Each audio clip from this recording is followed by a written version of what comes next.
Ahora vamos a ver la ponencia de Las maricas no olvidamos de Andrea Alejandro Freire. Hola, soy Andrea Alejandro Freire, director de Las Maricas No Olvidamos, un espacio que se encarga de la restauración, sistematización, conservación y difusión de archivos sexodisidentes acá en el Ecuador. Para mí es un honor y estoy muy contento de estar aquí en el primer Congreso de Archivos Audiovisuales en el Arte. Y nada, pues quería hablarles un poco del trabajo que hacemos desde Las Maricas No Olvidamos y también hablar de los proyectos de arte contemporáneo ecuatoriano que trabajan con archivos de maneras disidentes. Entonces, arranco mostrándoles una pequeña presentación que hice para ustedes. Entonces, estamos acá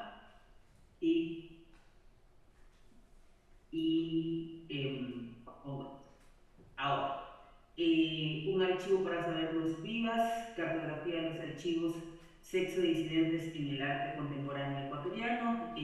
Aquí pueden ver algunas fotografías que pertenecen a dos de los fondos documentales que ahora posee Las Maricas No Olvidamos. Uno es Gonzalo Abarca y el otro es Alexis Ponce. Y en un siguiente apartado les contaré más explayadamente la importancia de cada uno de estos nombres para la historia marica ecuatoriana. En segunda instancia, quería hablarles de por qué hablar de archivos disidentes y qué contienen los archivos disidentes. Entonces, para esto les voy a leer una cosita. Para iniciar esta ponencia, proponemos una definición del concepto archivo disidente como un cúmulo de materiales diversos, fotografías, cartas, enseres, objetos personales, entre otros, cuya conformación se escapa de las lógicas institucionales estatales y las clasificaciones tradicionales de la archivística, y termina por evidenciar memorias micro, macro de individuos y colectivos que no han sido reconocidas o han sido olvidadas por la historia oficial. En otras palabras, los archivos disidentes son un desacato matérico a la organización predominante de los grandes relatos, los cuales se escriben a partir de archivos canónicos ligados a la constitución de los estados y a una memoria puntual, mientras que los archivos disidentes provienen de lo afectivo, del azar y el deseo de recoger y conservar. En ese sentido, podemos subrayar tres características fundamentales de estos repositorios. A. Son archivos que pertenecen a grupos históricamente excluidos y marginados. No es posible que un archivo disidente provenga de las memorias hegemónicas. En ese sentido, acogen los devenires minoritarios. B. Son archivos afectivos, en el sentido espinosista del término. Es decir, son cuerpos objetuales capaces de afectar y ser afectados por las relaciones, tensiones, encuentros que pueden generarse con otras materias. C. Son repositorios lábiles, cuya mayor potencia es la posibilidad constante de ser volubles, de reinventarse y reorganizarse sin la rigidez de lo oficial. No se trata de repositorios totalizadores o definitivos, más bien son espacios moldeables cuya principal preocupación no está en los soportes o en las técnicas de conservación, sino en la reconstrucción de historias invisibilizadas. Cabe recordar que a través de los estudios decoloniales superamos el grafocentrismo y alcanzamos otra mirada sobre los diversos registros que proporcionan las tradiciones orales. Por su parte, los movimientos antirracistas, feministas, LGBTIQ+, han expandido la noción de archivo incorporando toda una serie de materiales antes descartados por considerarse los triviales o por pertenecer al ámbito de lo privado. Lo digital, a su vez, suscitó una reorganización definitiva de la materialidad del archivo que nos interpela a repensar las formas convencionales de documentar, conservar y transmitir información y conocimiento. Es gracias a estos movimientos que el paisaje del archivo se ha vuelto una tierra poblada por otras indisciplinas, además de la historia y o la archivística. Este genera configuraciones en los oficios cercanos a la tarea del registro y ensancha los campos de trabajo que se entrelazan con las activaciones de la memoria. Entonces, ahora quiero voy a dejar de compartirles acá porque quiero mostrarles un poquito de nuestra página web y contarles también a partir de eso ciertas cosas que son importantes en la historia del LGBTI ecuatoriano. Entonces, les comparto. A ver, estamos acá. Eso. Y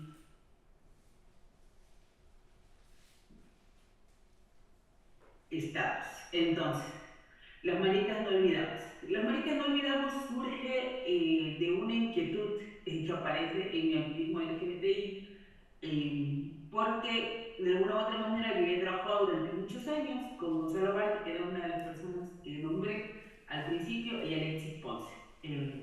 Entonces, Gonzalo Barca en ese momento había sido parte importante de la despenalización de la homosexualidad. En Ecuador, la homosexualidad estuvo penalizada con sentencia de hasta 4 o 8 años hasta 1997.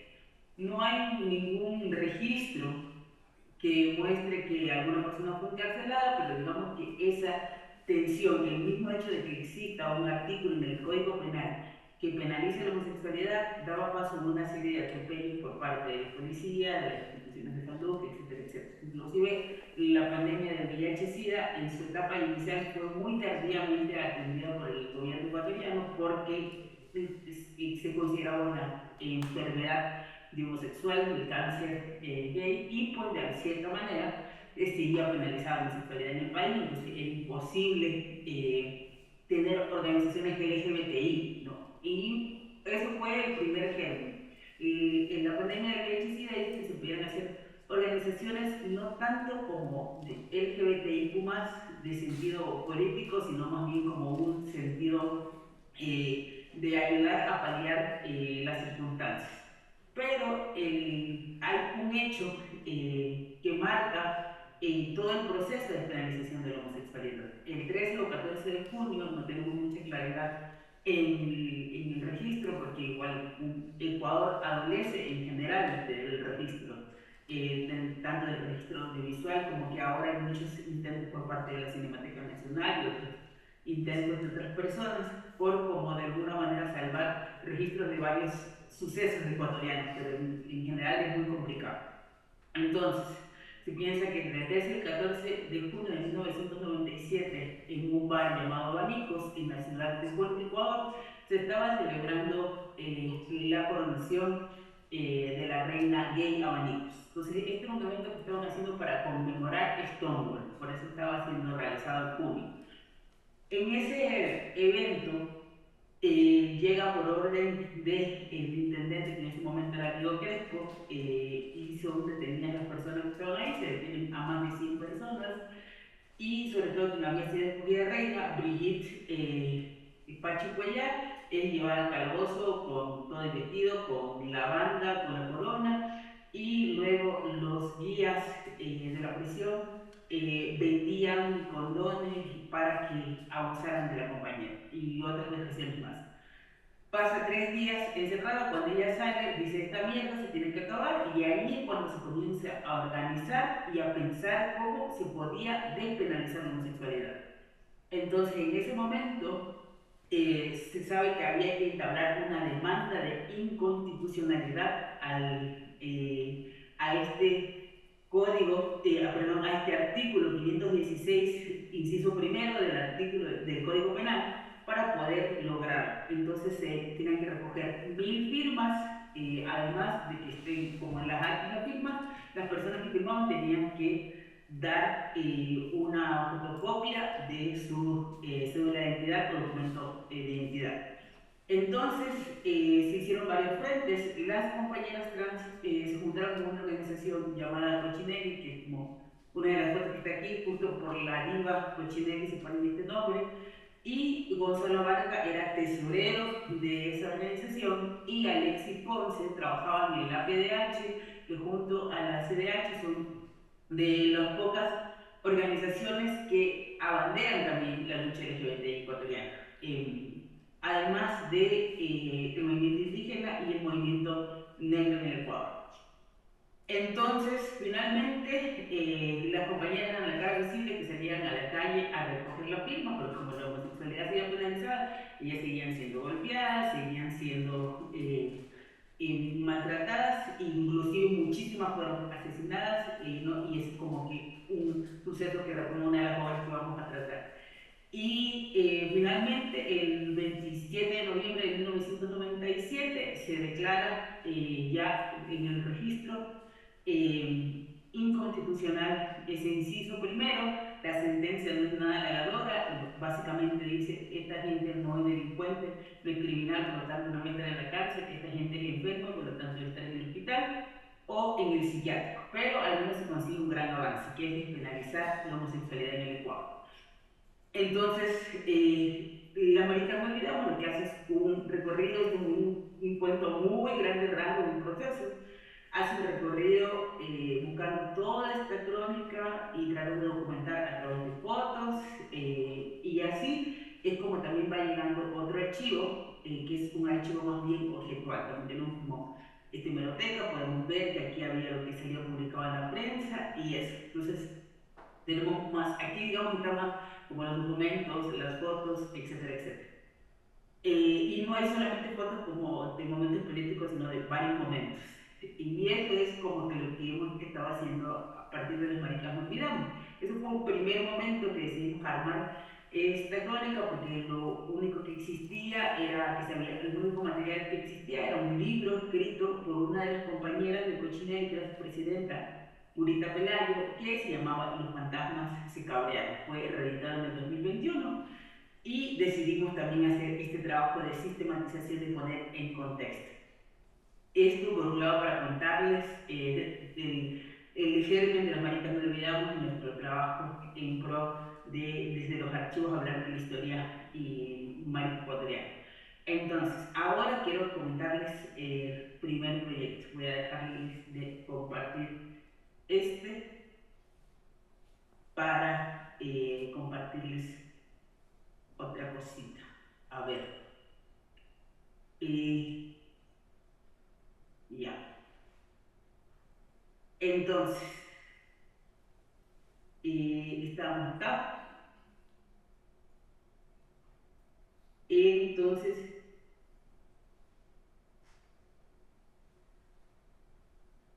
a ver, ya. Entonces, el primer loco del cual les quiero hablar es Pude ver un fantasma desde mi ventana, de Mayro Romero, hecho en el 2023. Mayro Romero es una mujer trans no binaria, graduada de la carrera de cine de la Universidad de las Artes. Y estos pequeños fragmentos que les voy a mostrar, que no me muestran todo el corto, pertenecen a su trabajo de titulación. Y primero les voy a mostrar y luego voy como a profundizar y hablar de ciertas cositas, pero quería que tengan claro como este dato, ¿no? Entonces, además, Mayra es una artista multidisciplinaria, no solamente ha trabajado como en el cine, sino también en las artes visuales, y siempre está muy presente en su trabajo la memoria y el archivo desde un lugar de ficcionalización y también de complejización de lo que pensamos o queremos que se debe archivar. Entonces, les muestro ahora fragmentos.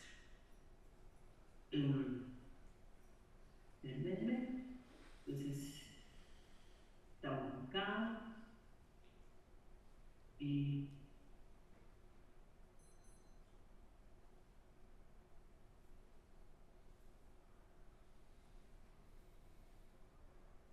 ya, a ver, voy a ocultar para que no nos estorbe y esto. ¿Te acuerdas de...?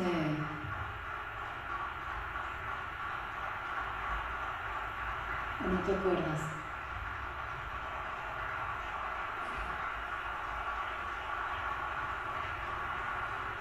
Una le preguntaba a la otra y la otra contestaba al instante y lo impresionaba.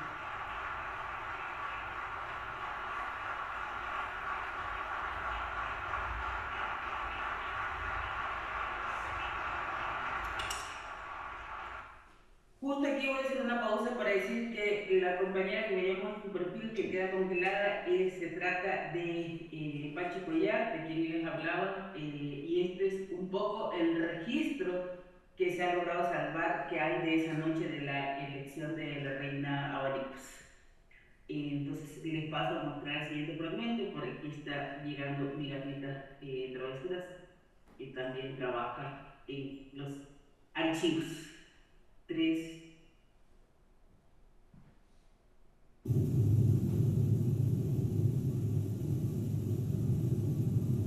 El mariconcito que se fue y regresó de la sierra. ¿Te acuerdas?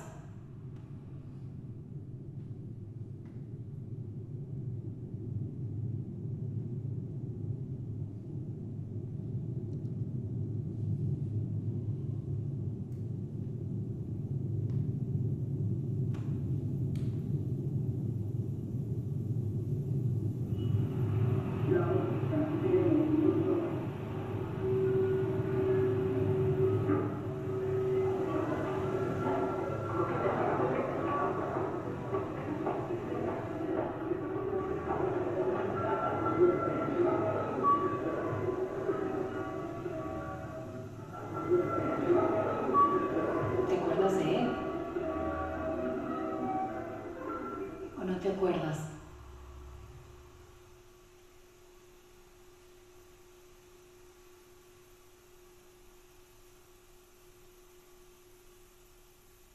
Mira, el palacio me metieron no hace mucho tiempo. Venía a un palacio aquí y me salió acá. Y estaba simplemente la mano. Fui a ver qué tal, que lo que lo escucharon primero que hicieron los doctores. Hay homosexuales que van a la inyección del descanso. ¿Cómo puede ser eso posible? Si está bien para atendernos, no para tratar de eliminarnos. Y el último fragmento que quería ponerles.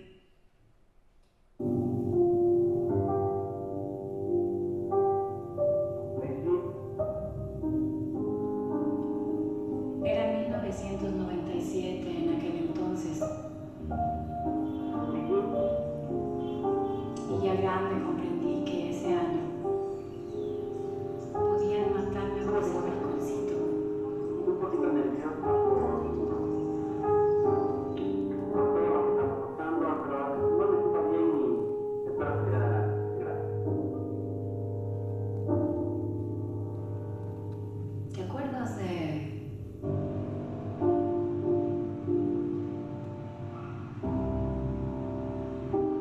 o no te acuerdas? ¿Qué concepto tienes acerca de la reencarnación? Creo que sí, todas las emociones y cada una de las personas.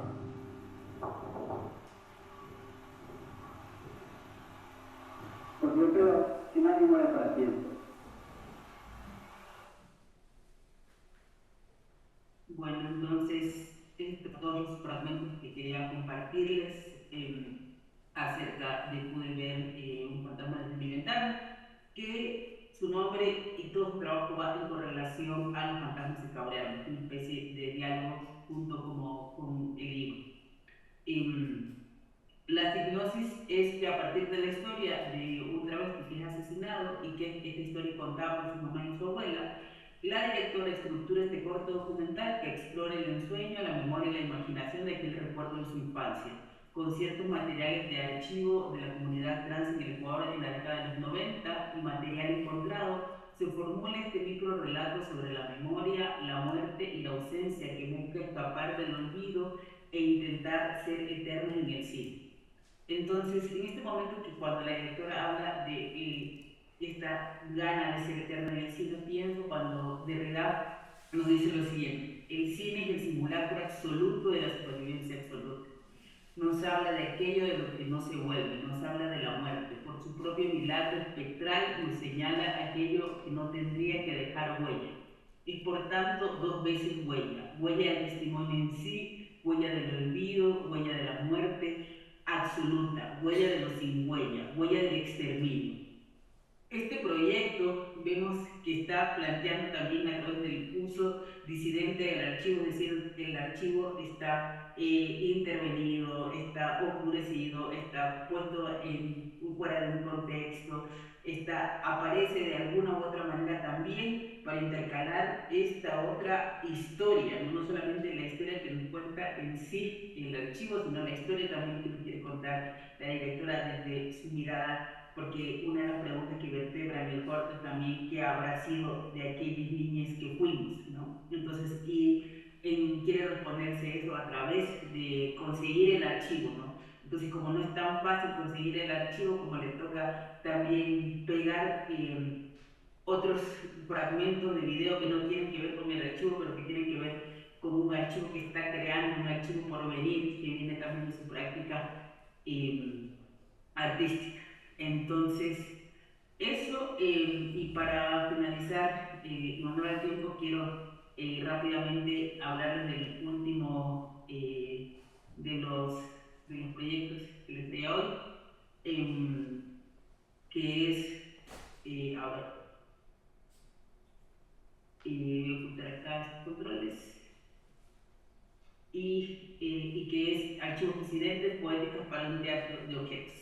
Este fue mi trabajo de titulación. Yo también soy graduado en la Universidad de las Artes en Ecuador, pero de la carrera de Artes Escénicas. Pero ya hace mucho rato que yo venía también haciendo cosas en las artes visuales, en la literatura, y entonces quise hacer un cruce entre la instalación artística y también, de alguna u otra manera, traer a las compañeras a estar en el espacio, ¿no? Y la mayoría de este otro archivo que yo iba formando, que las maricas no olvidamos, ya no solamente iban siendo fotos, ya no solamente iban siendo documentos, sino que iban apareciendo todo este cúmulo de cosas, de seres que alguna compañera había rescatado, que alguna compañera había traído, y para mí fue fundamental hacer esto porque había una compañera trans que se llamaba Janet, la cual era muy cercana a mí. Entonces yo nunca le conocí ninguna familia de sangre, digamos, hasta que ella estuvo enferma. Cuando estuvo enferma y cerca de la agonía, apareció su familia. Cuando en la noche que ella falleció, vendieron lo que pudieron. Lo que no, lo botaron, todas sus fotos, todos sus recuerdos. Y yo lo único que pude salvar fue una peinilla que había en su salón de belleza. Y a partir de eso, como decidí cómo trabajar con estos objetos, ¿no? Que el objeto sea protagonista, que el objeto, que esta manera disidente no solamente sea el contenido, sino la manera en que se pone a circular el archivo. Entonces, eso es ahora en lo que estoy trabajando, cómo mover también, y también cómo el archivo audiovisual puede proyectar imágenes que no son vistas, sino que son sentidas por todos los sentidos, valga la redundancia, ¿no? Como que aquí también en Las Maricas no olvidamos, habíamos rescatado algunos fragmentos de grabaciones, algunos fragmentos de trabajo audiovisual, pero decidimos hacer un gran paisaje sonoro también, como para hablar de lo que no se quiere ver, no como esta imposibilidad de mirar la imagen, pero escucharla y recrear, ¿no? Y también, como decía Derrida, la huella, ¿no? La huella de quien está, ¿no? Que también está ahí en los objetos, y creo que es interesantísimo e importantísimo que nos pensemos cómo se ha expandido el archivo, ¿no? Cómo se han expandido los recursos, y nada, entonces una pregunta que a mí me vertebraba mucho este trabajo es: ¿has contemplado cómo las cosas devoran el silencio?